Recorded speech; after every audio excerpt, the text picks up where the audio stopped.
Communiqué numéro 2026-002 du gouvernement de la transition. Le gouvernement de la transition du Mali a le profond regret de porter à la connaissance de l'opinion le décès tragique du général de corps d'armée Sadio Camara, ministre d'État, ministre de la Défense et des anciens combattants.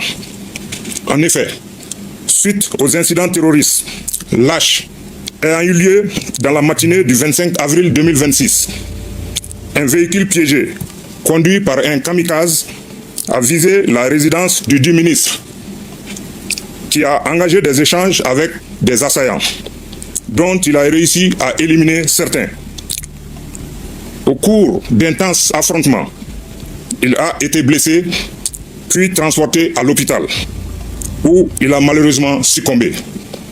En outre, l'effondrement de sa résidence a causé d'autres victimes et la destruction d'une mosquée à proximité, ayant entraîné la mort de certains fidèles qui étaient à l'intérieur. En cette douloureuse circonstance, Son Excellence, le général d'armée Assimi Goïta, président de la transition, chef de l'État, chef suprême des armées, le gouvernement et le peuple malien présentent leurs condoléances les plus attristées à la famille de l'illustre disparu. À ces condoléances sont associées toutes les victimes civiles et militaires décédées lors des incidents terroristes du 25 avril 2026. Au regard du parcours de l'illustre disparu, Son Excellence le général d'armée Assimi Goïta, président de la transition, chef de l'État, chef suprême des armées, ainsi que l'ensemble des forces de défense et de sécurité, rendre un vibrant hommage à cet officier général qui s'est toujours caractérisé par sa combativité, son intrépidité, son humanisme, son professionnalisme, son bilan élogieux dans la défense nationale et qui a tenu à respecter son serment de donner jusqu'à la dernière goutte de son sang à sa nation. Chers amis, il y a des nouvelles qu'on commente avec fermeté. Puis il y en a d'autres qu'on commente avec gravité, avec respect et avec silence dans le cœur. Aujourd'hui, le Mali est dans ce moment-là. À travers une annonce diffusée sur ORTM, les autorités maliennes ont déclaré un deuil national de 2 jours à compter du lundi 27 avril 2026 sur toute l'étendue du territoire national en hommage au général de corps d'armée Sadio Camara, ministre d'État, ministre de la Défense et des anciens combattants. Le communiqué gouvernemental précise que le général Sadio Camara est décédé après les incidents des TOTO survenus dans la matinée du 25 avril 2026. Toujours d'après cette annonce officielle, lue à l'antenne, un véhicule piégé conduit par un kamikaze aurait visé sa résidence.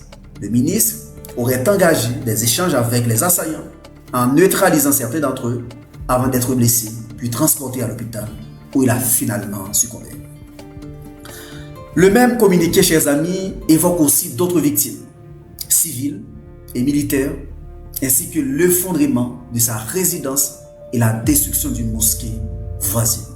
Autrement dit, le Mali ne perd pas seulement un ministre, il perd une figure centrale de son appareil militaire et de sa défense nationale. Et c'est cela qu'il faut comprendre. Dans le communiqué, les autorités rendent hommage à un officier présenté comme combatif, professionnel, humain et resté fidèle à son serment jusqu'au bout. Des funérailles nationales ont également été annoncées. Maintenant, allons un peu plus loin. Ce moment est d'abord un moment de recueillement. Quand un haut responsable militaire tombe dans un contexte d'attaque contre son pays, il ne s'agit pas seulement d'un fait politique, c'est aussi un choc national, un choc symbolique, humain et moral. Mais c'est aussi un moment qui envoie un message très fort. Les groupes armés veulent souvent faire plus que tuer. Ils veulent atteindre le moral. Ils veulent troubler les institutions. Ils veulent faire croire que le pays vacille.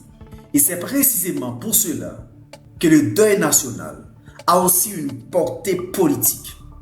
Il dit à la nation malienne que la douleur est reconnue, que le sacrifice est honoré et que la mémoire du disparu entre dans l'histoire du pays. Il faut donc parler de cette nouvelle avec dignité, pas avec légèreté, pas avec rumeur, pas avec confusion. Il faut parler avec respect pour les familles, pour les victimes civiles et militaires et pour tout un peuple qui traverse un moment lourd. Et dans ce type de circonstances, la meilleure attitude reste celle-ci. Restez unis, restez dignes et laissez la nation rendre hommage à l'un de ses serviteurs tombés dans une période de grande tension. En résumé, le Mali a officiellement décrété 2 jours de deuil national après le décès du général du corps d'armée Sadio Kamara, ministre d'État et ministre de la Défense. L'annonce a été faite sur ORTM avec un hommage appuyé des autorités et l'annonce de funérailles nationales. Aujourd'hui, le message le plus important est simple. Respect pour les victimes, respect pour les familles et hommage à un homme digne, brave, profondément attaché à la liberté, défenseur des opprimés, qui aura désormais la terre entière pour tombe. À bientôt pour une nouvelle chronique avec Wesley. Ciao, ciao, je vous aime.